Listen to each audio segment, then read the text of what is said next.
30-24, 49ers beat us again. And, it's the same old story, right? There are certain things that are for sure in this life. Death, taxes, and the San Francisco 49ers beating the Dallas Cowboys. And it's almost like a rivalry, right? If for all of you, and I know a lot of you watch college football, one of the main objectives as a college football head coach is to obviously win games, be bowl eligible. But one of the main things is for them, whatever university you're going to, it's part of the application that it is expected to beat one of your rivals. And the Cowboys and 49ers is what rivalry? We've talked about it so many times. It's a historic, renowned rivalry. And the Cowboys just have not been able to do that. And the one time that they've been able to do that in the Mike McCarthy era was his first year. It was COVID season.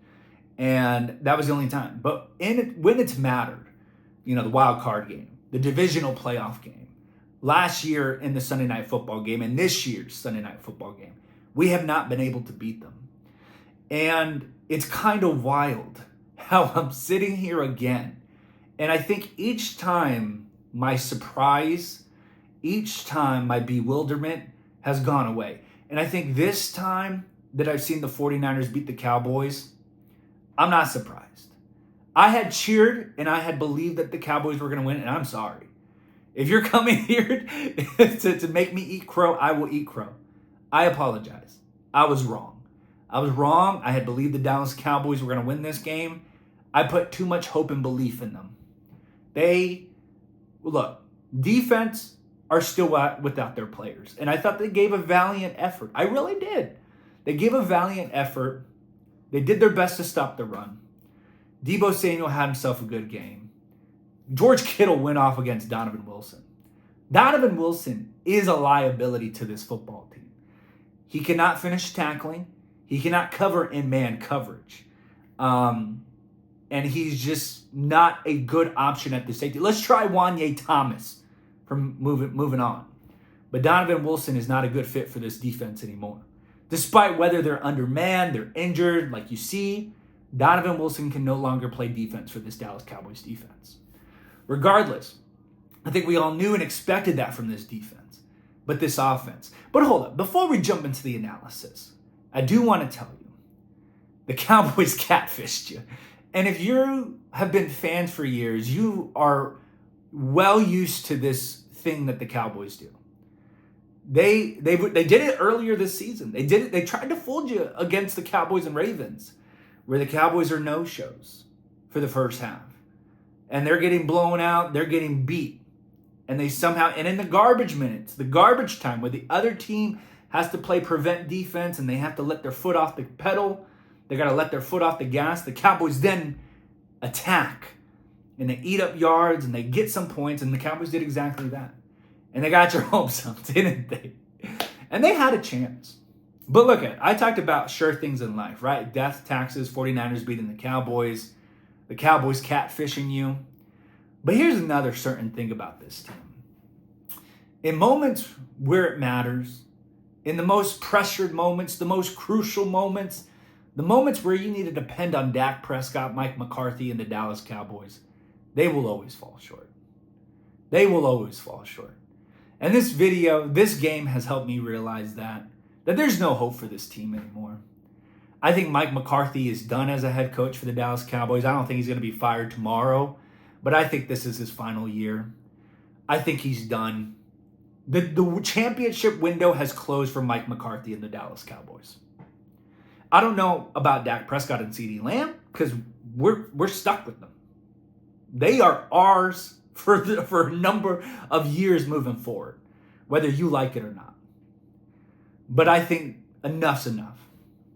I still am going to sit here and tell you that I believe the Cowboys should have won this game.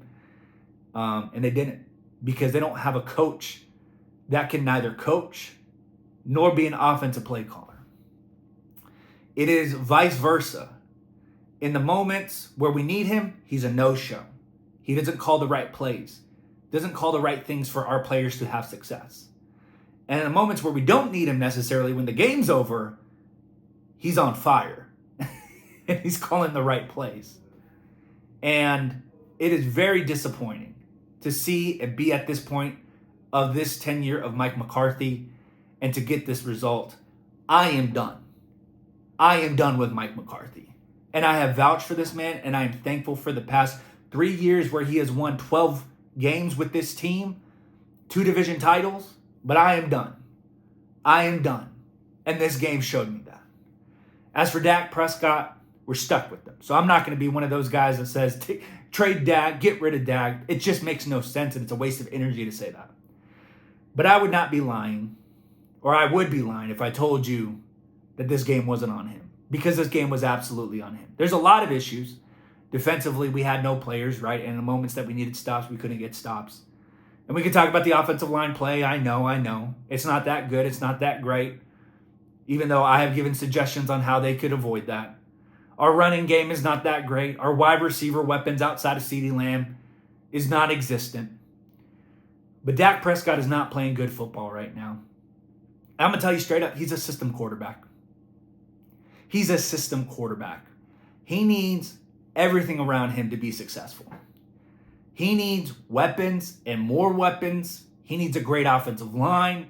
He needs a great tight end. And the reason why I'm bringing that up is because just a week ago, we saw Patrick Mahomes with no one be able to beat the San Francisco 49ers team in the same exact situation in San Francisco. Now, we all know Dak Prescott is not Patrick Mahomes. I'm not saying that, nor have I ever believed that. Patrick Mahomes is on a different stratosphere. But there is a sort of belief and a sort of confidence that you should have in a franchise quarterback that should be able to give you, I don't know, some sort of belief that when he's on the field, we have our best chance. And I don't feel that way right now with Dak Prescott. I don't feel that way. He's playing some terrible football, going through a rough stretch of multi-interceptions, and the interceptions don't look great either. A couple of seasons ago, we could sit back and say, hey, that was Noah Brown dropping that one against the Jacksonville Jaguars. That was Peyton Hendershot against the Tennessee Titans on Thursday Night Football. It's those guys. But I feel like now you can't really. I mean, you look at that first interception. Nick Bosa, yes, he's beating Terrence Steele, and I've talked about Terrence Steele not being a good option at the right tackle position. But there are decisions that Dak can make. Like, don't throw that ball to Turpin in double coverage. I know you're getting pressured. I know that. But there are plays and decisions that you can make to avoid the more awful and bad mistakes that you're making. And the second interception is just inexcusable. The second interception is just him doing too much. And I don't know if it's definitely a mental thing with Dak Prescott right now, but it's also just a lack of confidence in this entire team as well. So I expect more from Dak Prescott. And again, I'm not going to sit here and tell you that we need to trade him, we need to release him, because that's not going to happen. But I am very disappointed at this point with Dak Prescott. And a lot of it is systematic, like I said, offensively. Yes, it's failing him, but there are just higher expectations at this point in Dak Prescott's career for him to be better and for him to at least give us a chance. And right now, statistically, he is doing things that are not giving the Cowboys a chance, that are not giving them any kind of opportunities or hope to be in the game. He's contributing to some of the reasons why we are down deep in these games and not able to compete. That's just a fact. And that's me saying that unbiased and realistically. Again, I'm not going to say trade Dak, release Dak. That's dumb. That's not going to happen. We're stuck with them. for worse or better. But I'm numb to it. I'm numb to it at this point. This is a bad football team. And it's poorly constructed from top to bottom. This is Jerry Jones's fault. He constructed this poor football team. But on top of that, we do got to be realistic. A lot of injuries right now. No DeMarcus Lawrence, no Micah Parsons. Does it make a difference tonight? Probably not. But that is a huge factor in this game. Anyways, the Dallas Cowboys are 3-4, and I was wrong. If you want to hear me say it again, I will say it again. I was wrong. I thought the Cowboys should and would have won this game, and they didn't. They didn't. And they get their first loss on the road against the 49ers. And the 49ers beat us again, man. They beat us again. I can't be mad. So if you're coming here looking for me to yell or anything like that, I just can't. I can't. I got no energy for that, really. And I don't think the Cowboys deserve my energy. Do they deserve your energy as a fan? Probably not. They've put a poor product on the field for you, and they're frustrating. They're boring to watch offensively. They're frustrating to watch defensively. And you know what? They gave a half you-know-what effort in putting this team together. So why us fans should give in full effort of support of this team? Really, honestly.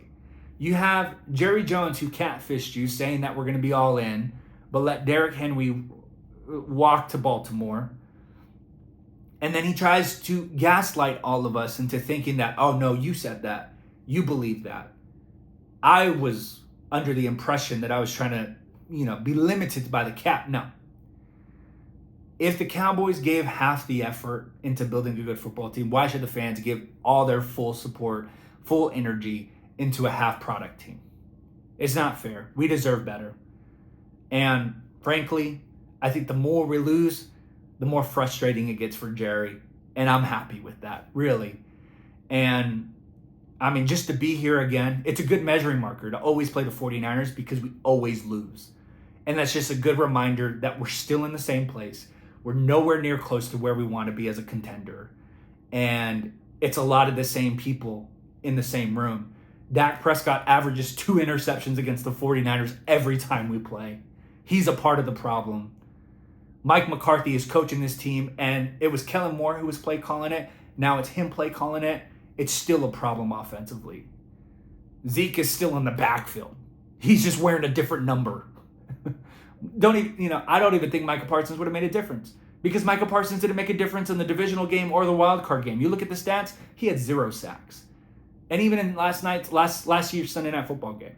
So don't convince me to say that Micah Parsons would have made a big difference. Do not be fooled and think that this is a good sign of things to come. They did this to us when they played the Ravens, and they made it a 3-point game. Don't get your hopes up for this team. They do this. They catfish you. The Cowboys are terrific at gaslighting and incredible at catfishing you into believing that they are something that they are not. This is a mid-football team. Mike is done. Goodbye. The championship window has closed. Dak Prescott is who he is. He is who he is. And I don't think we're going to see any kind of better quarterback play than we saw last year from Dak Prescott. That's the ceiling. And he's a system quarterback, and he needs everyone around him. But the problem is, and I don't think there's really a problem in saying that, but the problem is, though, we have a GM who won't do that, who won't put weapons around Dak Prescott. And so then that's the result that you get, is tonight. That's all I got to say. I wanted this to keep short. I'm on vacation. Obviously, you can tell I'm not in my office back at home in Arkansas. I'm on the road here in Arizona. But thank you so much for watching. I love you guys. I appreciate you guys. I'll see you guys next video.